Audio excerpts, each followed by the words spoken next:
This program sponsored by Marwadi University, Rajkot, Gujarat. Join Global Campus for a 360-degree education.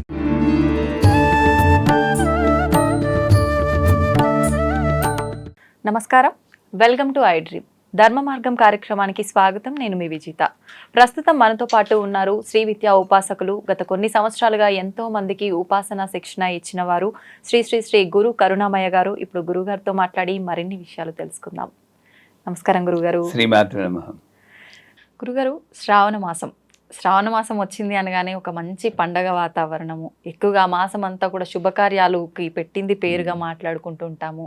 గృహప్రవేశాలు, పెళ్ళిళ్ళు, రకరకాల పండుగలు, పబ్బాలు, పర్వదినాలు, full busy busy busy. అసలు ఆడవాళ్ళకి మామూలు హంగామా హడావిడి ఉండదు ఈ నెలంతా కూడా. మగవాళ్ళ పర్సులు ఖాళీ అవుతుంటాయి, ఆడవాళ్ళ బుట్టలు నిండిపోతుంటాయి పళ్ళతో. అదే శ్రావణ మాసం. అంతే అంటారా గురుగారు? అయితే వ్రతాలు ముఖ్యంగా, రకరకాల పూజలు, ఎన్నో రకాల ఆలయాలకు వెళ్ళడం, దర్శించుకోవడము, రకరకాలుగా చేస్తూ ఉంటారు. అసలు ఎందుకని ఈ మాసానికి ఇంత విశిష్టత అంటారు గురుగారు? ఒకటి, బాగా ఎండలు కాసి ఒక్క తొలకరి జల్లు పెడితే హాయిగా ఉంటుంది. అవును. బాగా ఆకలేసి మంచి పంచపక్ష పరిమాణాలతో భోజనం పెడితే హాయిగా ఉంటుంది. ప్రాపంచికం. ఆధ్యాత్మికంగా చూస్తే దీని ముందు వచ్చే మాసం శూన్యమాసం. అది డ్రైగా ఉంటుంది. శివరాత్రి తర్వాత పెద్ద బిజీ ఏమి ఉండదు మనకి. ఒక ఉగాది వస్తుంది మధ్యలో, అది ఒక రోజే. మధ్య మధ్యలో ఏం పెద్దగా రావు. శ్రీరామనవమికి వస్తుంది, అక్కడక్కడే వస్తాయి. కానీ శ్రావణ మాసంలాగా ప్రతి మంగళవారం పూజే, శుక్రవారం పూజే. అది శ్రావణ మాసం మధ్య మధ్యలో కృష్ణుడు వస్తూ ఉంటాడు, మధ్య మధ్యలో వరాహ జయంతి అంటారు, హయగ్రీవ జయంతి అంటారు. ఆ రకంగా మొత్తం ఒక ఆధ్యాత్మిక వర్షం లాగా ఆ చైతన్యం కురుస్తుంది కదా. అందుకు శ్రావణ మాసం అంత విశిష్టత అంటారు. ఇంకోటి, ఏ పేరులోనైనా విశిష్టత ఉంటుంది. శ్రావణం అన్న పేరు శ్రవణంలో వచ్చింది. అది వేదానికి సంబంధించింది. వేదం అందుకే అపౌరుషేయం, వినదగిందే కానీ చదివిది కాదంటారు. విని నేర్చుకోవాలి. ఆ రకంగా చూస్తే వేదానికి సంబంధించిన జ్ఞానం శ్రావణ మాసంలో పూజలు చేయడం వల్ల మనకు లభిస్తుంది అని ఒక నమ్మకం ఉంది. ఇంకో రకంగా చూస్తే శ్రవణం మన వెంకటబాబు నక్షత్రం, విష్ణుమూర్తి నక్షత్రం. అటువంటి స్థితికర్త యొక్క నక్షత్రంతో కలిసినటువంటి పేరు కలిగిన శ్రావణ మాసం అనేటప్పటికీ అదంతా ఆధ్యాత్మిక లోటు లేదు. సంచేత ఇంకోలా చెప్పాలంటే, ప్రాపంచికుల్లో ఎంత వద్దన్నా అందరికీ కావాల్సింది ఏంటి? డబ్బులు. ఆ డబ్బులు ఇచ్చే లక్ష్మి, వరలక్ష్మి ఇక్కడే వస్తుంది. ఈ రకంగా చూసినా కూడా శ్రావణ మాసంలో అందరి దేవతలకన్నా మనకి చాలా ముఖ్యమైన లక్ష్మీదేవి అక్కడ ఉంటుంది. కాబట్టి అటు విష్ణుమూర్తి, ఇటు పద్మనాభ సహోదరి కృష్ణుడు వస్తున్నాడు, విష్ణుమూర్తి వస్తున్నాడు, లక్ష్మీదేవి వస్తుంది. అందరి దేవతలు వచ్చిన ఆ మాసం కాబట్టి శ్రావణ మాసం అంత విశిష్టత. ఓకే. మరి ఇప్పుడు ప్రతి ఒక్క తిథి, ప్రతి ఒక్క వారము ప్రత్యేకతతో కూడుకున్నదనే మాట్లాడుకున్నాం కదా గురు. ముఖ్యంగా సోమవారం, మంగళవారం, శుక్రవారం, శనివారం, ఈ 4 మాత్రం ఇంకా ప్రత్యేకంగా పూజలు చేస్తూ ఉంటాం. ఏ రకంగా చేయొచ్చు అంటారు? నన్ను అడిగితే నేను టోటల్ ఎగెయిన్స్ట్. ఏ రోజు భగవన్నామం చెప్పుకుంటావో ఆ రోజు అంతా కూడా విశిష్టతే. ఓకే, ఈవేళ బుధవారం అనుకోండి, శుక్రవారం చాలా మంచిది, శుక్రవారం పూజ చేయమంటాను. గురువారం టపిమంటే ఏ రోజు గ్యారంటీ కాదు.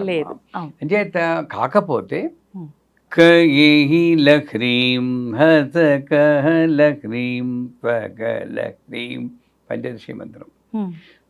ఒక్కొక్క రోజుకి ఒక్కొక్క దేవత ఉంటుంది, ఎనర్జీ, అధిష్టాన దేవత. అలాగా కొంతమంది దేవతలు అధిష్టానంగా ఉన్నటువంటి ఆ రోజుని మనం పూజలు చేస్తే ప్రకృతి నుండి సపోర్ట్ ఎక్కువ వస్తుంది, మనకి ఫలితం బాగుంటుందని శాస్త్రంగా చెప్తుంది. ఆ రకంగా కొంచెం విశిష్టత ఉండదు. కానీ సోమవారం శివుడిది, శనివారం వెంకటబాబుది, శుక్రవారం లక్ష్మీదేవి, ఈ డివిజన్ మనం చేసుకున్నాం. అందరి దేవతలు ఒకడు, ఒకే దేవత పలు రూపాల్లో నన్ను రక్షిస్తుంది అన్న సిద్ధాంతమే సత్యం, శుద్ధ సత్యం. ఈ మధ్యలో ఈ శివుడు వేరు, విష్ణుమూర్తి వేరు, పార్వతీదేవి వేరు, లక్ష్మీదేవి వేరు ఒక వెరైటీగా మనం భావిస్తున్నామే తప్పితే అన్నీ కలిపి ఈ శ్రీచక్రంలో బిందు స్థానంలో ఉన్న సర్వానందమయ చక్ర స్వామి ఆ దేవత ఉంది కదా ఆవిడే. అంచేత శ్రావణ మాసంలో ఇవన్నీ వదిలే వెంకటేశ్వర స్వామి కాబట్టి విష్ణుమూర్తి యొక్క ఇంకొక అవతారం కాబట్టి శనివారం నాడు వెంకటేశ్వర స్వామి పూజ చేస్తే మంచిది. రైట్. శుక్రవారం నాడు మన లక్ష్మీదేవి ఎలాగా ఉన్నారు. మంగళవారం నాడు మంగళగౌరీ దేవత కొత్తగా పెళ్ళైనటువంటి పెళ్లి కూతుళ్ళకి చాలా మంచిది అంటారు. నిజానికి చెప్పాలంటే గౌరీ పూజని పెళ్లిళ్ళలో చేస్తూ ఉంటారు. అవును గురుగారు. నమ్మకం ఉందా? ముహూర్తానికి ముందు అమ్మాయిని కొంతమంది బుట్టలో కూర్చోబెట్టి తెస్తూ ఉంటారు. మా పద్ధతుల్లో చేస్తాం. ఏది ఏమైనా ఆ గౌరీ పూజ ఎందుకు చేస్తారు? దంపత్ అభివృద్ధ్యర్థం మన మంత్రతో కంకణం కడతారు తోరం అమ్మాయికి. ఆ గౌరీ సంసారాన్ని రక్షిస్తుంది, ఆ శక్తి ఇస్తుంది. అన్ఫార్చునేట్లీ ఈ రోజుల్లో నేను చెప్తూనే ఉంటాను, 9 గంటలకి ముహూర్తం అయితే మనం గౌరీ పూజ 6 గంటలకు మొదలెట్టుకోవాలి. ఒక గంట చెయ్యాలి. లలితా సహస్రనామం చదవాలి. అందరు ముత్తైదువుల్ని పిలవాలి. వాళ్ళందరూ కలిపి ఆ పూజలో పాల్గొని ఆ అమ్మాయికి బొట్టు పెడితే వీళ్ళ సౌభాగ్యం అంతా కలిపి ఆ బలం, సౌభాగ్య బలం, మాంగళ్య బలం అంటారు. ఆ మాంగళ్యానికి బలం చేకూరుతుంది. అంత ట్రెడిషనల్ వాల్యూతో కూడినటువంటి గౌరీ పూజని మన వాళ్ళు ముహూర్తానికి అరగంట ముందు మొదలెట్టి ఏదో తూతూ మంత్రాలతో కానిచ్చేసి పద పద పద పద అని తీసుకెళ్తారు హడావుడిగా. మరి అదే వాళ్ళు 2 గంటలు ఫోటో షూట్లు తీసుకుంటారు. ఒప్పుకుంటారా? నిజమే గురుగారు. ఇది ఒక కారణం, బలమైన కారణం. వివాహ వ్యవస్థ చిన్నాభిన్న అవడానికి కూడా ఇది ఒక కారణం. సో ఎనీవేస్ ఆ గౌరీ మరి పెళ్ళి అయ్యాక ఆ పెళ్లి కూతురికి శ్రావణ మాసంలో మొట్టమొదట సంవత్సరం, ఇది 5 సంవత్సరాలు చేయాలంటారు కానీ అట్లీస్ట్ మొట్టమొదటి సంవత్సరంలో మంగళగౌరీ వ్రతం అని చేస్తారు. ఇది పెళ్ళి అయిన వాళ్ళే చెయ్యాలి అంటారు. నన్ను అడిగితే పెళ్ళి అవని వాళ్ళు అదే మంగళగౌరిని కాత్యాయిని అని పేరుతో పిలిచి, అమ్మ నాకు మంచి భర్త దొరికేది చూడు. దేవత ఒక్కళ్ళేనరా, మనం కన్ఫ్యూజ్ అయిపోతున్నాం కానీ దేవత ఒక్కళ్ళే. అదే మంగళవారం నాడు పెళ్ళి అవని వారు కాత్యాయిని అన్న పేరుతో పూజ చేయండి శ్రావణ మాసంలోనే. అంతేగాని వీళ్ళే పూజ చేయాలి, వీళ్ళు పూజ చేయకూడదు, ఇలాగా సందేహాలతో కొట్టుకుంటున్నాం. మంగళగౌరి వ్రతం ఇలా చేసుకుంటూ పోతే శుక్రవారం నాడు చేసే పూజే ఏం పూజ? వరలక్ష్మి పూజ. సౌభాగ్య లక్ష్మీ బారమ్మ చాలా ఇష్టం. వాళ్ళందరినీ చూస్తే మాకు కూడా కనువిందు ఈ శ్రావణ మాసం. మగవాళ్ళకు కూడా చక్కగా అలంకారాలు కట్టుకుని గలగల పట్టుచీరలు నగలు గలగల్లాడుతూ మంగళకరంగా కనిపిస్తారు అందరూ, ఆడవాళ్ళందరూ దేవతా స్వరూపులు.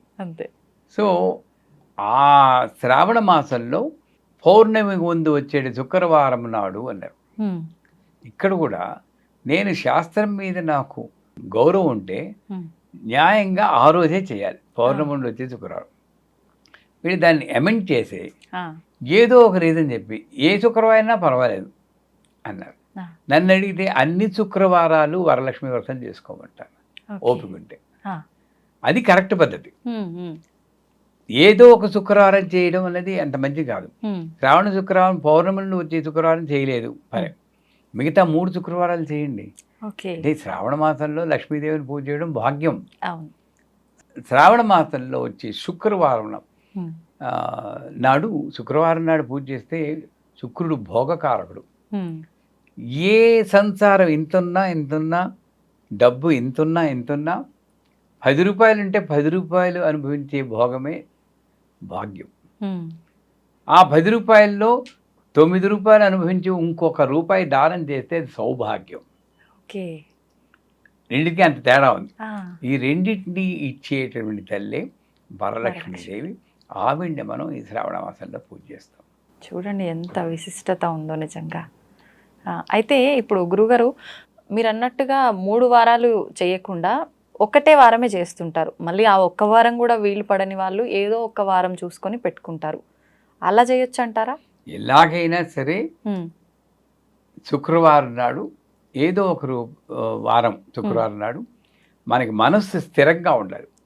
చాలాసార్లు మీకు చెప్పాం, ఇది చెయ్యాలి అని తపన ఉండాలి కానీ ఇది చెయ్యాలే అన్నట్టు చేయకూడదు. తప్పదు రెండింటికి తేడా అన్నట్టు. ఉంది. అవును గురుగారు. ఒక బర్డెన్ కింద భావిస్తూ చేయకండి. ఇది చెయ్యాలి అని తపనుంటే నన్ను అడిగితే ఎవరైనా ఉన్నారో లేదో నాకు డౌటే, కానీ శ్రావణ మాసంలో 4 శుక్రవారాలు చేసేయాలి. 4, 5 వస్తాయనుకోండి. ఆ 4 శుక్రవారాలు వరలక్ష్మి వ్రతాన్ని అసలైన అర్థం చేర్చుకుంటూ చేయాలి. మనకి పూజలు ఒక్క వ్రతం చేస్తే ఫలించాలి. వీళ్ళు మంగళగౌరి వ్రతాన్ని 5 సంవత్సరాలు చేయాలన్నారు. ఎందుకు? ఈ కొత్తగా పెళ్ళైనటువంటి పెళ్లి కూతురికి కొత్తగా సంసారంలో ఇవ్వడానికి వెంటనే ఇవ్వలేదు. ఈ గౌరీదేవి యొక్క శక్తి వల్ల మెల్లిమెల్లిగా ఈ పంచేంద్రియాలని మనం కంట్రోల్ చేసుకుని అక్కడ అడ్జస్ట్ అయ్యి బతకాలంటే 5 సంవత్సరాలు నువ్వు చేయాలను. 5 మంగళవారాలు కాదు, 5 సంవత్సరాలు అంటే 5 నాలుగు 20 అనుకోండి. అలాగా వరలక్ష్మి వ్రతం కూడా ఒక్కసారి చేస్తే మనకి ఫలితం ఇవ్వాలి. ఎందుకు మనకి ఇన్నిసార్లు లక్ష్మీ వ్రతం చేస్తున్నా మనకి ఆ భాగ్యం భోగం ఎందుకు కలగలేదంటే దాని అంతరార్థం తెలియకుండా చేస్తున్నాం అన్నమాట. ఏది ఎలా చేయాలో దాని విశిష్టత తెలుసుకుని ఆ తాదాత్మ్యంతో చేస్తే ఒక్క వరలక్ష్మి వ్రతంతో ఆ చారుమతి గల్లు గల్లు ఈ అనుభవాలన్నీ మనం పొందొచ్చు. అది సత్యం. సాధ్యపడుతుందా గురుగారు ఈ కలియుగంలో అనుభూతులన్నీ చెందడం? ఇది సాధ్యపడుతుందా లేదా అని చెప్పడానికి నాకు శక్తి లేదు, కానీ డెఫినెట్గా అనుభవం అయితే కలుగుతుందండి. ఉదాహరణ తీసుకుందాం చూడండి. మీకు తెలుసు, మీ వరలక్ష్మి వ్రతం చేస్తూ ఉంటారు.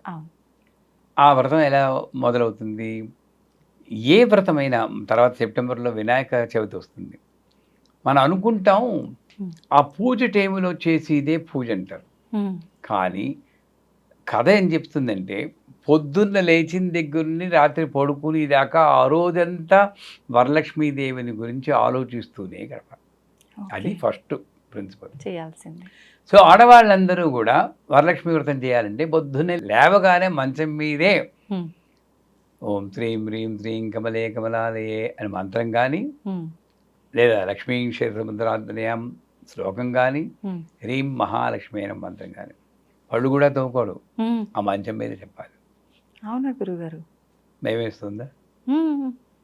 పళ్ళు ఇప్పుడు అమ్మవారి ఆధ్యాత్మిక మార్గంలో వెళ్ళాలి, పూజల్లో పాల్గొనాలి అని అంటే ఖచ్చితంగా మనం శుభ్రంగా ఉండాలి. ఒక ఎగ్జాంపుల్ చెప్తాను. మీరు ఇన్ని భక్తి కార్యక్రమాలు అందరికీ చెప్పిస్తున్నారు, సంఘంలో ఎంతో కొంత మార్పు తెస్తున్నారు. సో విజిత అంటే ఆ లక్ష్మీదేవికి చాలా ప్రేమ వచ్చేసింది. మీరు రేపు పడుకుంటారు, ఇలా పడుకోగానే రేపు పొద్దున్నే శ్రావణ మాసంలో తడుతుంది, అమ్మ విజిత నేనే లక్ష్మీదేవిని నేను అనుగ్రహించడానికి వచ్చాను. ఇప్పుడు ఎక్స్క్యూజ్ మీ పడుదోకుని వస్తానంటారా? చెప్పండి. అస్సలు మరి పడుదోకునండి, ఈ లోపల ఆవిడ పోతుంది. మరి అదే మరి అప్పుడు లేని లాజిక్ ఇప్పుడు ఎందుకు వచ్చింది మీకు? అమ్మో, అప్పుడు అమ్మవారిని ఎలా కాదంటాం గురుగారు ముందు ప్రత్యేక. ఎందుకంటే ఇక్కడ లేదని మీకు చాలా నమ్మకం కాబట్టి తీరుబడిగా పడుతోతున్నాం అంతే. అక్కడ అమ్మ వచ్చేసింది నమ్మకం ఉంది కాబట్టి పడుదోకు కూడా నేను చెప్పగలను. ఓకే, ఇక్కడ తోవడం కాదు, ఇక్కడ తెలవాలి. అంటే అక్కడే చెప్పేసి స్నానపు గదిలో కూడా అమ్మవారి శ్లోకాలు చెప్పుకుంటూ ఓం నమో భగవతే వాసుదేవాయ. ఏ పతివ్రతకైనా భర్త పేరు చెప్తే ఇంకా పొలగించిపోతుంది. లక్ష్మీదేవి వాసుదేవుడి పేరు చెప్తే ఇంకా పొలగించిపోతుంది. అదే ఓం నమో భగవతే వాసుదేవాయ మంత్రంతో స్నానం చేయండి. మీ వరలక్ష్మి వ్రతం స్టార్ట్ అయిపోయింది, అప్పుడే మంచం మీద అయిపోయింది, ఇదైపోయింది. తర్వాత పూజ గదికి వస్తారు. ఈ వంట వండుతున్న ప్రసాదాలు 9 నైవేద్యాలు చేస్తారా, 1 నైవేద్యం చేస్తారా, అది కూడా నేను డిబేట్లోకి వెళ్ళను. వాళ్ళు 9 నైవేద్యాలు చేయాలి, ఇన్ని నైవేద్యాలు చేయాలంటారు. ఎందుకంటారు? నేను ఇంతే నైవేద్యం చేస్తే ఆ నైవేద్యం కాస్త నేను తినేస్తాను, ఇంకోటి పంతను. నేను 9 నైవేద్యాలు ఇంత చేస్తే 10 మందికి పంచడం కోసం అందరికీ పంచిదే మహానైవేద్యం. నేను ఒక్కడిని తింటే అది నైవేద్యం. ఇంత తేడా ఉంది. మహానైవేద్యం అంటే ఇది కాదు.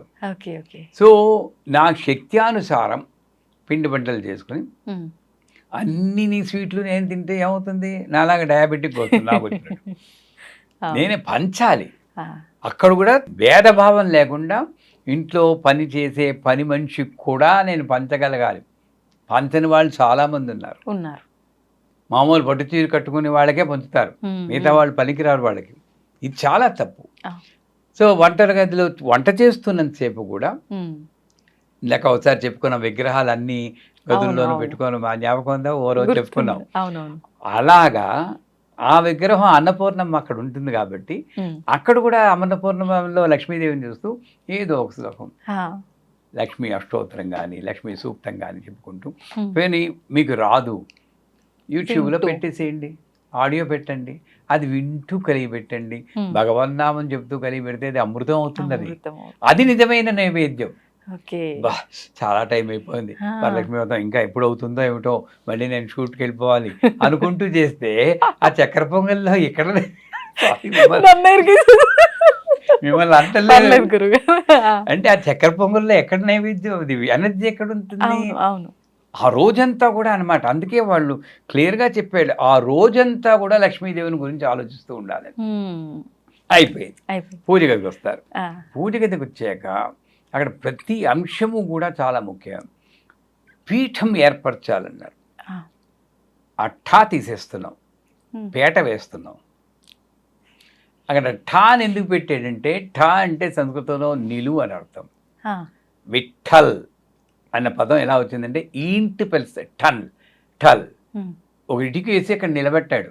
కాళ్ళు పడుతున్నాను అమ్మవారికి, అమ్మా నాన్నకి నిల్చొని ఆయన ఇది పట్టేకి వస్తా అన్నాడు. అంత గొప్పవాడు నామదేవ్. అదే ఈంటి ప్లస్ టల్ దాని మీద నిలుస్తున్నాడు ఎవరు? కృష్ణుడు. అంచేత విఠల్ అయింది అది. అంటే ఠ అంటే అక్కడ పీఠం స్థిరంగా. ఎప్పుడు పీఠం అవుతుంది? మీరు వేసేది పీట వేసినా హ్రీం మహాలక్ష్మే నమః, హ్రీం మహాలక్ష్మే నమః, హ్రీం మహాలక్ష్మే నమః ఆ చిన్న మంత్రం చదువు. అది చెప్తే వెంటనే నాకు కమెంట్లో వస్తాయి, హ్రీంకారం నేను చెప్పచ్చా అండి? చెప్పచ్చా గురుగారు? ఇంకోళ్ళు నేను తిట్టచ్చా అండి అని ఎవరు ఎందుకు అడగండి? మంచి చేయమంటే అది చెప్పచ్చా అండి అంటారు. ఇంకోళ్ళని తిట్టచ్చా అండి ఎందుకు ఎవరు? చెడు మాత్రం మీరు చేసేస్తున్నాం, మంచి చేస్తూ చెప్తుంటే వినిపించుకోవట్లేదు, అందరూ చెప్పచ్చు. హ్రీం అనేది హృలేఖా బీజం. అంటే ప్రతి ఒక్కళ్ళు హ్రీం మహాలక్ష్మి అని అనుకుంటూ ఆ పీట వేయండి. దాని మీద ఒక గట్టి అంచుగల వస్త్రాన్ని పరచాలంటారు.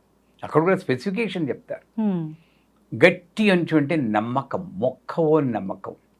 అంతేగాని ఇన్ని సంవత్సరాలు చేస్తున్నాను అయినా ఏమీ రావట్లేదు అనుకుంటూ నీరసపడుతూ కొంతమంది మన క్వశ్చన్లోనే వస్తుంటాయి. అది గట్టెంచే, అసలు అంచేలేదు, పోగులే లేవు దానికి. గట్టెంచి అంటే భగవంతుడి మీద ఉన్న నమ్మకం. ఈ మాత్రం భాగ్యం ఇచ్చింది. ఎంతమందికి దొరుకుతుంది పూజ చేసుకుని భాగ్యం? ఆ వంద తర్వాత కండిషన్ పెడతాడు, ఆ వస్త్రం కనబడకుండా అంత బియ్యం పోయాలి. అంటే ఏమిటి? వస్త్రం మాయ అయితే మాయని కప్పేసే భక్తి నాకుండా. ఒక్కొక్క బియ్యపు గింజ ఒక్కొక్క భక్తి బియ్యం. అక్కడ కూడా మన వాళ్ళు కొంతమంది ఉద్దండులు అది ఇంకోళ్ళకి ఇచ్చేది కానీ రేషన్ బియ్యం వేసుకుంటారు. అవునా? మనం తినడానికి బాసుమతి, పక్క వాళ్ళకి రేషన్. తప్పేనా? ఇంకా వరలక్ష్మి ఏముంటుంది అక్కడికి? ఉన్నది కలశమే, ఏమీ లేదు అక్కడ. అంటే మంచి బియ్యం పోసి ఆ వస్త్రం కనబడకుండా అంత భక్తిగా ఒక్కొక్క బీజంతో ఒక్కొక్క మంత్రం చెప్తున్నట్టు అంత అన్నిసార్లు చెప్పుకుంటాం. అయిపోయింది. మధ్యలో కలశం పెట్టారు. ఎక్కడ చెప్పుకున్నా తెలియదు. కలశము అంటే అక్కడ పెట్టి ఇది కథలో చెప్తాడు. కలశము బంగారముతో కానీ వెండితో కానీ ఇత్తడి లేక రాగితో కానీ తుదకు మట్టితో కానీ చేసి పెట్టాలి, లోభత్వం పనికిరాదు అంటారు. అంటే ఏమిటి? కలశం ఇక్కడ పెట్టిది కాదు, ఇదే కలశం.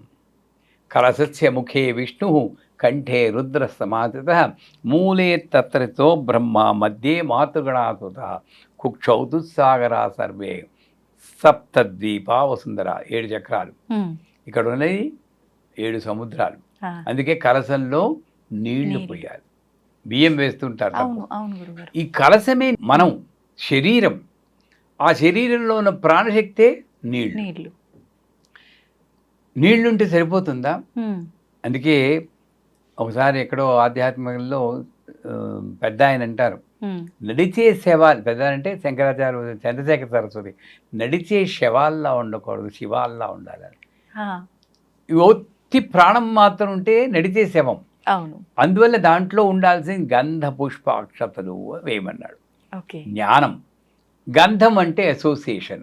ఇది వేస్తూ గంధాన్ని పట్టుకుని అమ్మ నాకు లోపల బయట కూడా మంచి అసోసియేషన్, లోపల ఆలోచనలు మంచిగా ఉండాలి, బయట జనాలు నా చుట్టాలు స్నేహితులుగా మంచిగా నన్ను సన్మార్గంలో నడిపించేటట్టు అంత ధ్యానం చేస్తూ వేయాలి.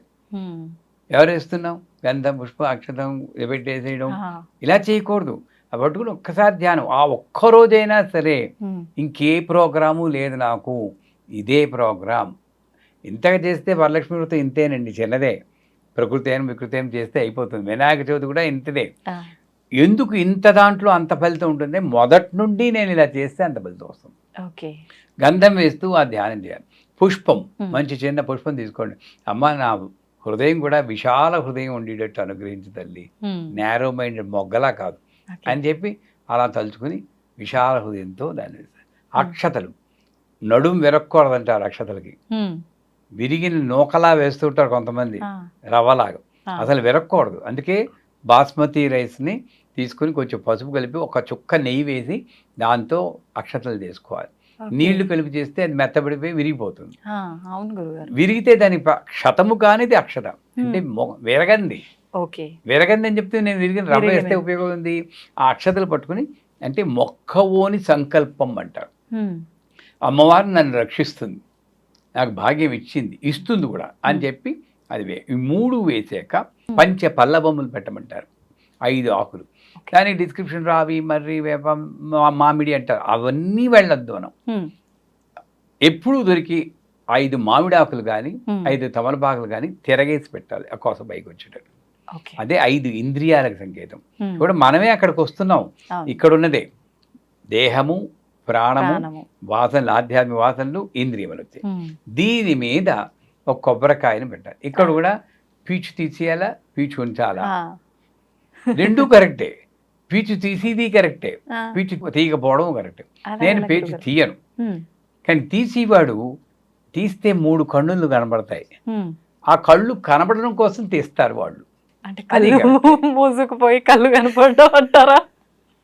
నేను పీచుంటే అందంగా కనపడుతూ కాస్త రవికలు బాగా పెట్టద్దని నేను. రెండూ కరెక్టే. వాళ్ళది తప్పు కాదు, నాది తప్పు కాదు. ఎంత ముఖ్యమైందంటే ఆ కాయకి ఎక్కడ బొల్లి లేకుండా పూర్తిగా పసుపు రాయాలి. ఇంత తీసుకోవడం, ఇలా పులివేయడం అలా చేయకూడదు. బాగా దట్టంగా పసుపు సౌభాగ్యం బాగా నిండా పెట్టి కళ్యాణ తిలకం దిద్దా. మీకు 2 అమ్మాయిలు అన్నారు కదా, ఆ దిద్దుతూ అమ్మా నా పిల్లలకి మంచి భర్త, ఎప్పుడు కళ్యాణ వయస్సు వస్తుందో అప్పుడు మంచి భర్త లభించేటట్టు నీకు కళ్యాణ తిలకం దిద్దుతున్నాను కదా, వాళ్ళకు కూడా కళ్యాణ తిలకం దిద్ది యోగ్యతను నాకు కల్పించు. చూడండి ఎంత ప్రార్థన చేసుకోవచ్చు అనుకుంటూ కళ్యాణ తిలకం దిద్దా. అది ఆత్మ సంఖ్య. దీని మీద మన సమోసాలాగా మడత పెట్టి చేస్తారు కదా, సమోసా మడుపు, ఆ మడుపు అలా మడిచి రవికుంటని వెంటనే సమోసా మీద పోతుంది దృష్టి. అలా మడిచేసి అమ్మవారికి ఆ వస్త్రాన్నిలాగా పైన పెడతాం. అదేంటే ఓ రూపు వస్తుంది అనమాట. ఇప్పుడు నాలో ఉన్నటువంటి శరీరమే, నాలో ఉన్నటువంటి శక్తే అక్కడ పెడుతున్నాం. అందుకే కథలు చెప్తాడు, కలశం మీద అమ్మవారిని ఆవాహన చేయాలంట. ఏ కలశం? ఈ కలశం కాదు, ఈ కలశం మీద అమ్మవారిని ఆవాహన చేయాలి. ఎప్పటి నుండి? పొద్దున్న మంచం మీద లేచిన దగ్గర నుండి. భయపడిపోకూడదు, రేపు చెయ్యాలి మీరు. లక్ష్మీ క్షీరసముద్రం, అర్థమైందా? సరే, అయిపోయాక ఇంకా మామూలుగా మిగతా కథలు మామూలు చేస్తారు. చేశాక 9 పోగులు గల తోరణం కట్టుకోండి. 9 ముళ్ళు వేసి 5 పోగులు 9 పోగులు కొంటారు. అక్కడ కొట్టుకుంటూ చచ్చిపోతూ ఉంటారు. అది ఇది కరెక్ట్, ఇది కరెక్ట్, ఏదో ఒకటి 5 పోగులనే వేసి 9 ముళ్ళు వేసి కట్టుకోండి. ఎందుకు? నవయోన్యాత్మక శరీరం, నవరంధ్రాలతో నవమాసాలు చెరబడి నవరంధ్రాలతో భూమిపై దిగబడి మానవ శబ్దంలో ఉన్నటువంటి నవశబ్దాన్ని జోడించి మనం ఉన్నాం. నవ అన్నదానికి అందుంది. అందుకు ఆ 9 గ్రంథులు ముళ్ళు వేసి, ఇవన్నీ గ్రంథి అంటే ఏమిటి? ఈ కాస్మిక్ ఎనర్జీ ఫ్లో అవ్వకుండా ఉండే అడ్డు. మనకి 3 చెప్పారు లలితా సహస్రం, బ్రహ్మగ్రంథి, విష్ణు గ్రంథి, రుద్రగ్రంథి. 3 కాదు ఇంకా 6 గ్రంథులు యాడ్ చేసి నాలో ఉన్న అడ్లు, అవి ఆ అడ్లుకి అధిష్టాన దేవత ప్రథమ గంధిము కమలాయనమ ఏదో మంత్రాలు ఉంటాయి. ఆ పేర్లు చెప్పి అన్ని 9 గంధుల మీద పసుపు కుంకుమ వేసి తోరం కట్టుకోవడం వల్ల నాలో ఆధ్యాత్మిక శక్తి అడ్డు లేకుండా ప్రవహించుకాక. అది తోరం మంత్రం కూడా ఉంది. ఆ మంత్రంలో అర్థం ఇదే, సౌభాగ్యం నాకు వచ్చుగాక. పద్నామి దక్షిణే హస్తే అని నవసూత్ర ప్రభం అని వస్తుంది కదా, ఆ సౌభాగ్యం వచ్చుగాక అని కట్టుకోవాలి. తర్వాత వాయనం ఇవ్వాలి అంటారు. అక్కడేంటి, వాయనంలో 9 బూర్లు పెట్టి మంగళ ద్రవ్యాలని పెట్టి పసుపు కుంకుమ గాజులను పెట్టి ముత్తైదుకి ఇస్తారు. ఏమంటారు, ఇస్తినమ్మ వాయనం పుచ్చుకున్న వాయనం, ఇస్తినమ్మ వాయనం అక్కడ ఏంటి తెలుసా అండి, అసలు ఒకసారి ఇచ్చి ఊరుకోవాలి. ఇస్తున్నాం ఎన్నిసార్లు ఎందుకంటే ఎవరికైనా డౌట్ వచ్చిందా? నిజమే గురుగారు. ఎందుకని? ఎందుకంటే అది ఇచ్చేది యాక్చువల్గా ఆ సువాసినికి ఇవ్వట్లేదు మీరు, ఆ సువాసిని రూపంలో ఉన్న వరలక్ష్మీదేవికి ఇస్తున్నారు. ఇస్తినిమ్మ వాయనం. అక్కడ ఉన్నవి చీరారవికలు కూడా కాదు, నా భక్తి, నా శ్రద్ధ, నా నమ్మకము, నా సరెండర్, శరణాగతి అన్న వాయనం నేను ఇస్తున్నాను. పుచ్చుకున్న వాయనం ఆవిడ సంతోషించి నాకు సౌభాగ్యం ఇచ్చేస్తుంది. అది నేను పుచ్చుకుంటున్నా. మరి పుచ్చుకుంటే 3 సార్లు పుచ్చుకుంటే బాగా గట్టిగా ఉంటుంది కదా. ఇచ్చిన వాయనం పుచ్చుకున్న వాయనం, ఇచ్చిన ఇది కంటిన్యూస్. అది 3 సార్లు కాదు, 4 సార్లు 5 సార్లు 8 సార్లు చెప్పుకున్నా పర్లేదు.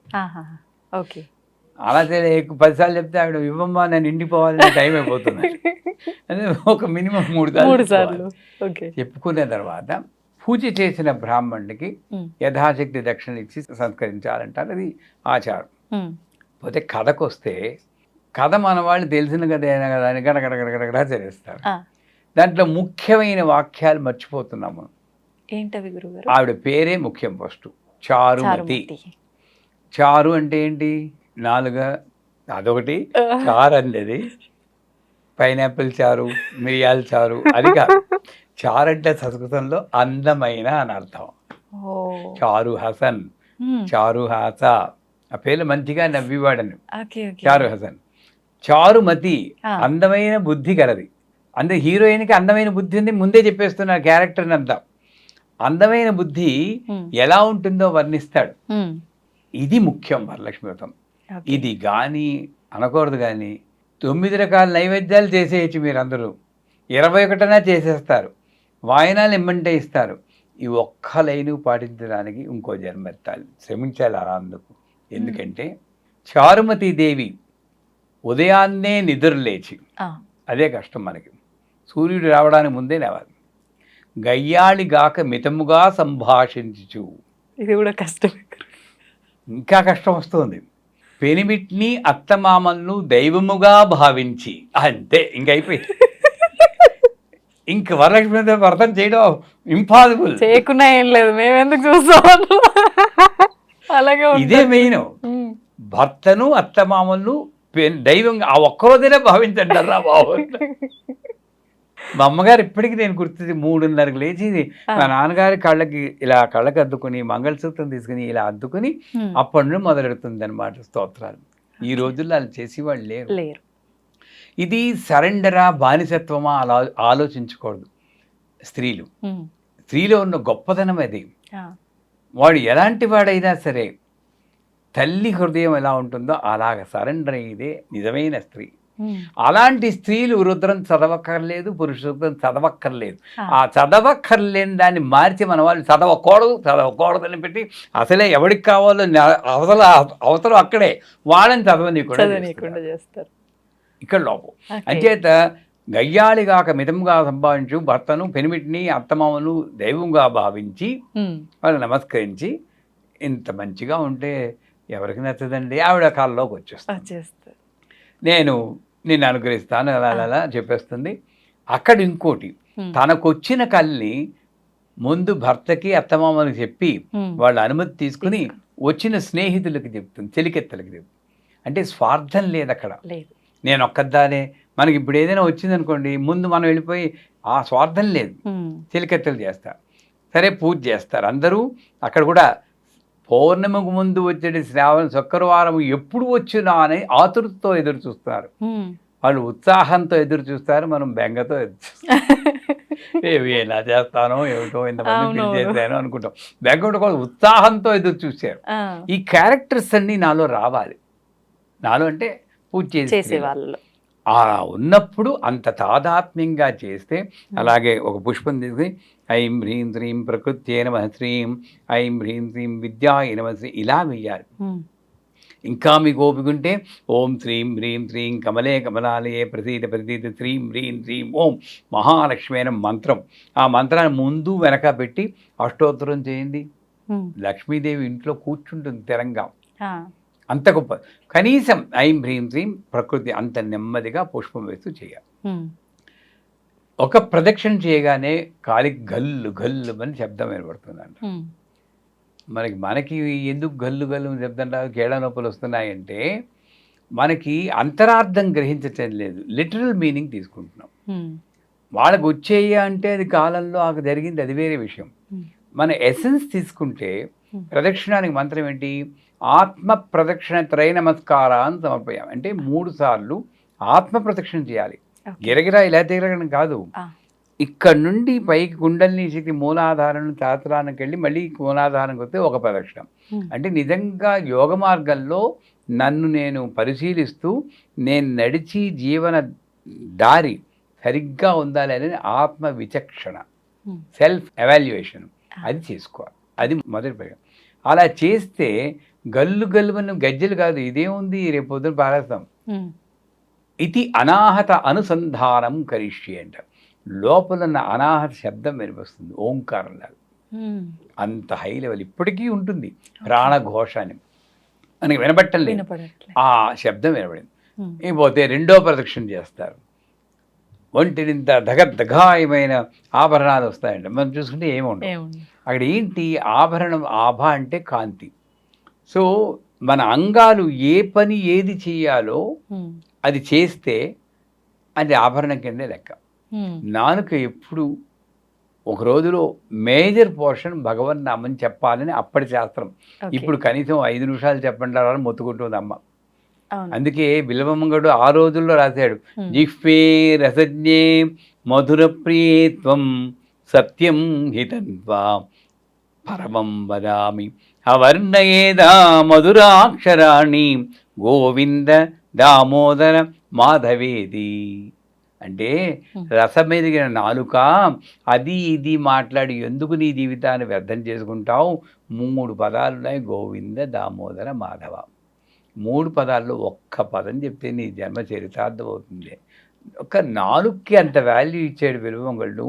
ఈ దేహాన్ని ఎంత ఉపయోగిస్తున్నాం? పొద్దున్న లేతే ఏమని అరుస్తుంటాం కదా. ఇలా అరవకుండా నాలుకని కొంత భాగమైనా సరే అమ్మవారి స్తోత్రమో ఏదో స్తోత్రం, ఇది ఆభరణం. ఇలాగ ప్రతి ఇస్తూన చెయ్యి ఆభరణం. ఇది గాజులు. ఇస్తూన చెయ్యి ఎప్పుడు వింటున్నది, ఇది దుద్దులు. ఇలాగా ఆలోచిస్తే ప్రతిదీ ఆభరణమే. అటువంటి ఆధ్యాత్మిక చైతన్యం వచ్చింది. 3వ ప్రదక్షిణ చేస్తారు. వాళ్ళని ఇళ్ళకి తీసుకువెళ్ళడానికి గుర్రాలు ఏనుగులు పూల్చిన బంగారు రథాలు వస్తాయంట. అంటే స్త్రీలందరికీ అది స్వార్థం అని అన్ను, భర్త కన్నా ముందు వెళ్ళిపోవాలనుకుంటారు అందరూ. అంటే ఇది ఒక రకంగా ఏంటంటే మన సమాజం భర్త లేని స్త్రీని అంత లోకుగా చూస్తుంది కాబట్టి ఆ స్థితి అంటే భయం. వీళ్ళని తప్పుపట్టను, సమాజాన్నే తప్పుపడతాను. భయంకరంగా చూస్తారు వాళ్ళు. మానవత్వం లేదు ఈ స్త్రీలకే. మళ్ళీ ఇదే స్త్రీయే అవునా అంటే ఒప్పుకుంటారు. ఆ స్థితి నాకు రాకూడదని భయపడుతుంది అంతేగాని ధూమావతి అనే దేవత కూడా ఆవిడే. అంచేత ఇళ్ళకి తీసుకెళ్ళడానికి గుర్రాలు ఏనుగులు పులిచిన రథాలు చేయంటే సౌభాగ్యవతిగా భర్త ఒళ్ళో తలపెట్టుకుని దైవనామస్మరణ చేస్తూ హాయిగా వెళ్ళిపోయే సౌభాగ్యం వస్తుంది. ఇది రథం. అది కొద్ది మందికి వస్తుంది. అటువంటి సౌభాగ్యాన్ని ఇచ్చేటువంటి వరలక్ష్మి వ్రతం ఈ చెప్పిన విధంగా మనం ఇక మీదట వచ్చి శుక్రవారం నాడు ప్రతి స్త్రీ చేయగలిగితే కొంత కాబట్టి కొంత అర్థం చేసుకుంటూ ఆ భావనతో చేస్తే, తర్వాత ఇది అయిపోగానే వాయినాలు ఇస్తారు. ఆ వాయినాలు ఇచ్చేటప్పుడు కూడా బుట్టలో బత్తాయి పళ్ళు పెట్టుకుని ఉసురు ఉసురుమంటూ మెట్లెక్కి వెళ్తారు. ఏం లాభం? ఆడికి వెళ్ళాక ఆ స్త్రీకి కాళ్ళకి పసుపు రాస్తున్నప్పుడు అమ్మవారి కింద భావించి రాయాలి. ఆవిడ మాట్లాడకుండా ఉండమన్నారు ముందే. ఓకే. ఇలా కూర్చోవాలి విగ్రహంలాగా. గంధానగానే వీళ్ళు ఇలా అంటూ ఉంటారు. ఏముంది అక్కడ? అవేర్నెస్ ఎక్కడ ఉంది? అరటిపండు దగ్గర నో అంటూ ఉంటారు. ఇంక సువాసన దేవతారూపం ఎక్కడుంది? అమ్మలక్కలాగా ఉంటారు. అలా కాకుండా అమ్మ నువ్వు దేవతని పరిస్థితి దేవతలా నా ముందు అని గంధం మెల్లిగా రాయాలి. అరటిపండు తీసి కింది పెదవికి ఇలా తగిలించాలి. ఇది కరెక్ట్. తినిపించేసేయకూడదు. ఆ పువ్వులని చెప్పి వాడు కరెక్ట్గా ధ్యానం ఉంటే మీరు ఇలా పీకేసి హింస పెట్టేది దాంట్లో దొరుకుతుంటారు. ఏమిటి అంత తెలీదు. ఆ పువ్వులు తీసుకెళ్ళి ఒళ్ళో పెట్టాలి. వస్త్రాలు ఒళ్ళో పెట్టాలి. చివరగా ఇక ఏ మాటలు మాట్లాడకూడదు. పశువు రాస్తున్నా మీ అబ్బాయికి పెళ్లి కూతుందా, మీ అక్కడ తీస్తుంది, చీర బాగుంది అంటారా లేదా? నేను తప్పట్టకండి నన్ను ఇలాగే చేస్తున్నారు. అందుకే వరలక్ష్మి వ్రతాలు ఉత్తిన నామకే వస్తాయి. ధ్యానంతో హ్రీం మహాలక్ష్మి హ్రీం మహాలక్ష్మి ఆవిడ చేయాలి, ఈవిడ కూర్చోవాలి. చివరిగా ఒళ్ళో అమ్మవారి ఒళ్ళో తలబెట్టి మంత్రసిద్ధిర్భూయాత్ అనే మంత్రం. మంత్రసిద్ధిర్భూయాత్ అంటే నేను ఏ స్తోత్రం చెప్తున్నానో అది ఫలించేటట్టు అనుగ్రహించు తల్లి. పోనీ సంస్కృతం రాదు, తెలుగులో చెప్పండి. ఈనాడు పూజ చేస్తున్నానమ్మా, అది ఫలించేటట్టు అనుగ్రహించు తల్లిని అమ్మని పట్టుకున్నట్టు అలా పట్టుకుని తలపెట్టాలి. ఇది సువాసిని పూజ. చేయమని అందరు నేను ఈసారి చేస్తాం గురుగారు. ఒకసారి ఇలా చేస్తే వరలక్ష్మీదేవి అంటే అష్టలక్ష్ములతో కూడిన మహాలక్ష్మి మన ఇంట్లో ఉంటుంది, అందులో సందేహం లేదు. తప్పకుండా ఈసారి మీరు చెప్పినట్టుగానే పాటిస్తాము, చేస్తాం గురువుగారు. నెక్స్ట్ టైం మీరు వచ్చిన తర్వాత మాట్లాడుకుందాం. ధన్యవాదాలు గురుగారు. నిజంగా చాలా మంచి విషయాలు ఎంతో అర్థవంతంగా మా అందరికీ అర్థమయ్యి మేమందరం విని పాటించే విధంగా చెప్పారు. ధన్యవాదాలు గురుగారు.